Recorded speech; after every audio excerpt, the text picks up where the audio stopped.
I'm Curt Dupriez, this is Chasing Cars, and this is the all-new Jeep Avenger. Now, anything that's called Avenger, one would imagine, would have 35-inch mud-kicking tyres and a gun rack, but no, it's a small electric SUV. It's also the first Jeep electric anything, so we're here to find out what it's got, if it's any good, and what is it it's trying to avenge. Chasing Cars, honest reviews of your next car.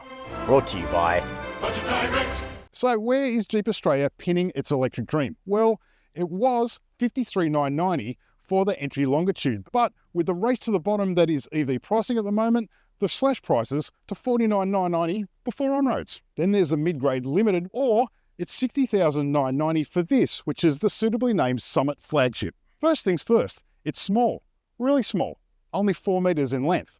And it's quite obvious that it does cling to a lot of those Jeep stylistic traditions. So you get time-honored stuff like the 7-slot grille and trapezoidal style wheel arches, lots of plastic cladding in case you have a tendency of bumping into stuff, and these taillights that apparently mimic the jerry cans that they used to put on the back of Willys Jeeps in the 1940s. Inside, the design is simple, boxy, and quite charming.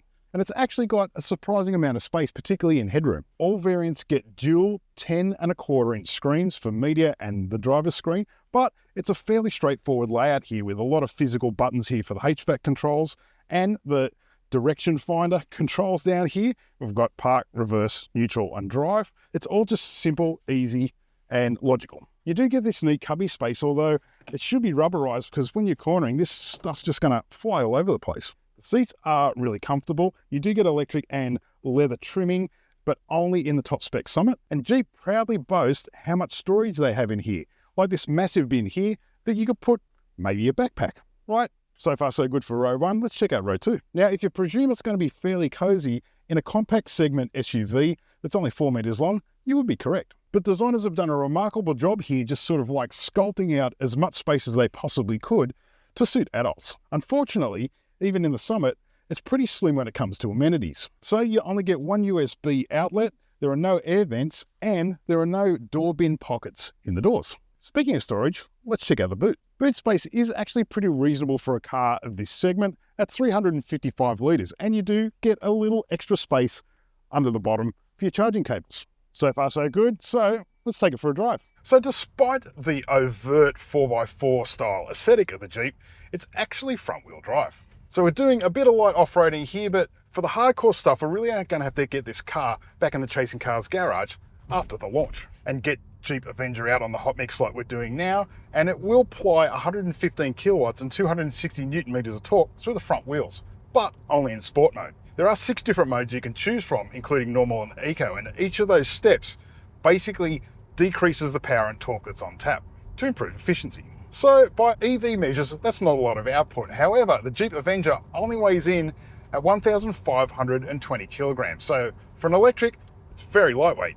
It is also underpinned by Stellantis' eCMP2 platform, which means that its DNA is less American and more Italian because it shares its underpinnings with Alfa Romeo. The architecture is 400 volts, so it's not super high speed, and the battery is a fairly modest 54 kilowatt hours. However, it does prove to be fairly efficient. Now, Jeep is claiming a range of around 400 kilometers, and here on test, with a variety of drive modes and conditions, we've got a genuine 360 kilometers. Not benchmarking, but it's still pretty good. So even pinning it in sport mode and chucking it through a few corners, it tends to return around 15 to 17 kilowatt hours. Stick it in eco in low power mode, and we saw that consumption drop as low as high 13s.